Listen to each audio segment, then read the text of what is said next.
With a recent World Economic Forum report showing that 62% of employees globally consider mental health issues to be a top challenge, but only 1 in 6 feeling supported by their employer, it's clear that there's a lot more to be done in helping employees to survive and thrive, both during the ongoing pandemic and into the future. We're hearing more and more of the importance of supporting employee well-being and building resilience, both to maintain engagement and because it's good business, with the costs associated with not addressing mental health issues costing hundreds of billions of dollars. To set the landscape for our discussion today, Dr. Marion will be walking us through the latest thinking and trends on psychological health in the workplace and the growing prevalence of mental health issues amidst the pandemic. So Brian, the floor is yours. Pre-COVID, the prevalence, so the number of people with a common mental health problem, was about 1 in 6. So 15% of the working population would fulfill the diagnostic criteria for a psychological problem. That figure since COVID is now up to 1 in 3. Now, why does this matter to an organization? So when we become very stressed, very anxious, or very depressed, we lose that ability to concentrate and function. Now, if you're an expert professional or you use your brain for work, as most of us do, then actually that starts to make you feel upset that you're not functioning optimally. Once I start to feel a bit stressed, I see myself as vulnerable, I see the world as dangerous, I see the future as spooky, and I generate more threat. And that generating more threat can make me more anxious.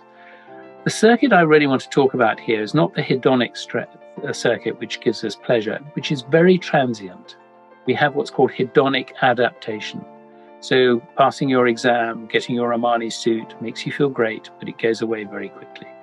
What nourishes the human spirit is this lower third, which is about having collaborative, collegiate, supportive groups.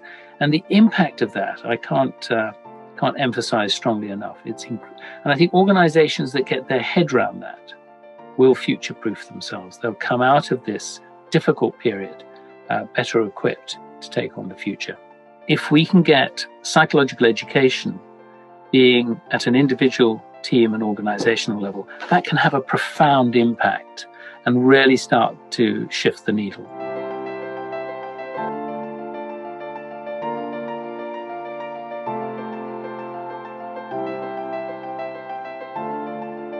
So we ask everyone out there right now behind the screen, how do you become physically fit? I'm sure everyone can bring up their hand and say all sorts of ideas that are all going to be right. But if we ask ourselves, how do you become mentally fit? I think the response level would be lower because it's pretty new. It's a bit like sustainability. They're the new kids in town. They've been around for some time, but the level of input into them is increasingly, and COVID has come to just magnify it completely. Physical fitness is something that has evolved over the last decade tremendously. There's a huge industry behind it, and it's well perceived. And however, mental fitness, you don't teach this in school. You kind of learn it from an accidental point of view. You start learning techniques to overcome issues of this type when you're faced with them. And it's not well perceived. Therefore, you don't have the courage normally to say in the workplace, I have an issue. I think COVID has come to demonstrate to organizations is that despite our differences from a physical point of view, an ethnical point of view, and a cultural point of view, at the time of mental fitness, we're pretty much the same. And everyone, in one way or another, has been isolated, has been confined, has lived a death close to us during this pandemic. And the rules of this pandemic has made us equal. Our mental fitness is now at the top of the agenda.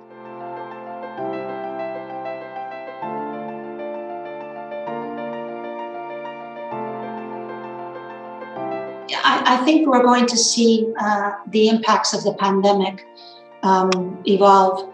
I see two groups that have been or maybe are being heavily impacted by the pandemic. The first group is women. I think they've been specifically hard hit during this pandemic. Women have still become and are informally responsible for family chores. particularly those that have children. And we have to add in, which we tend to forget, taking care of the elderly. The economic crisis we're facing is of course, the most important of this decade, which we've just started, and I would say this century. That will mean job losses. That means fear. That means anxiety. And there's a danger that women are the ones that are likely to drop out of work or to opt to work from home. We don't know what working from home is going to be looking like. Right now, we're forced to work from home, or it's recommended for us to work from home. So I think that this could lead to going back in time, everything that has been achieved from a gender gap point of view. And it will lead to a change probably in the way remuneration is set, difficulties in women or this group being able to access development opportunities or promotions. So for me, those are a key group to look after and no go back in time. Then I think we're going to start seeing more differences between white collar and blue collar. And this goes to your reference to frontline staff versus office staff, or those that can easily work from home and continue to deliver and perform, and those that have to be out there in front line. And I'm pretty worried about that area, because one of the things that we have experienced during this period is after almost a year working from home, you have individuals that tell you, I don't want to go back to the office. And there's some of those individuals of our workforce. They don't have an option. They have to go to work. They're essential frontline services. They're what we call in the US first responders. And the gap between those that are nicely sitting home and those that are out there in the workforce, keeping cities open, in my case, keeping airports operational where we can fly, I think we'll start seeing those gaps. And we will start seeing trade unions, most probably, after there's a light at the end of the tunnel right now, as maybe next year. I think we'll start seeing trade unions start to look at other types of mandates, like, if you work from home, you get paid less. And if you work frontline, I'm going to get some kind of pluses regarding safety, security, pandemic. So I think it's the beginning of a change that we have to look after, especially in the most vulnerable groups.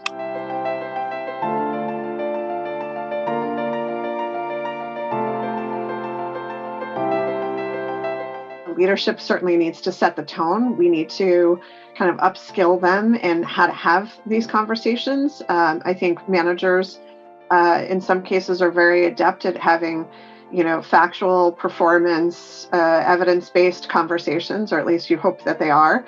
I think they're less adept at, being able to navigate the complicated world of mental health. We encouraged more regular check-ins with employee. How are you doing? What's causing you stress? How can I help?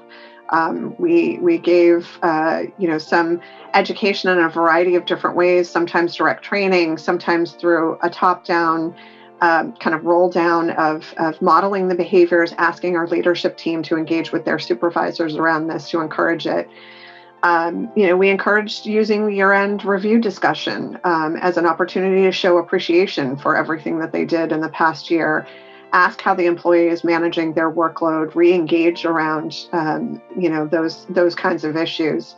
And we've also sent, weekly emails directly to all employees, including the managers, reminding them about the available benefits, our wellness seminars, our workshops. And I think that's important because we, as I mentioned at the beginning, we had these benefits available. I don't know that everybody always was as familiar with the suite of benefits as they could be, particularly our managers. And it just gave them, an additional, I think, an additional way to approach the issue and have that information at the ready. And I think that really did help.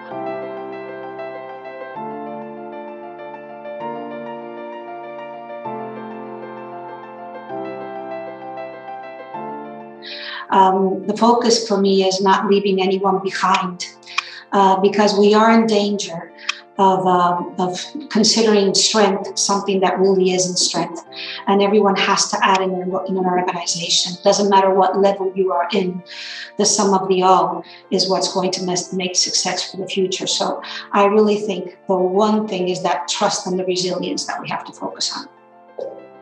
The seismic change that we have seen in the workforce as a result of COVID, I think can actually help us to better adapt and to better innovate and better coping with our leaders and our employees about getting comfortable with ambiguity and with change. As I look to the future, there are two big things that I think we will be focused on in this space. I think one is iteration and experimentation.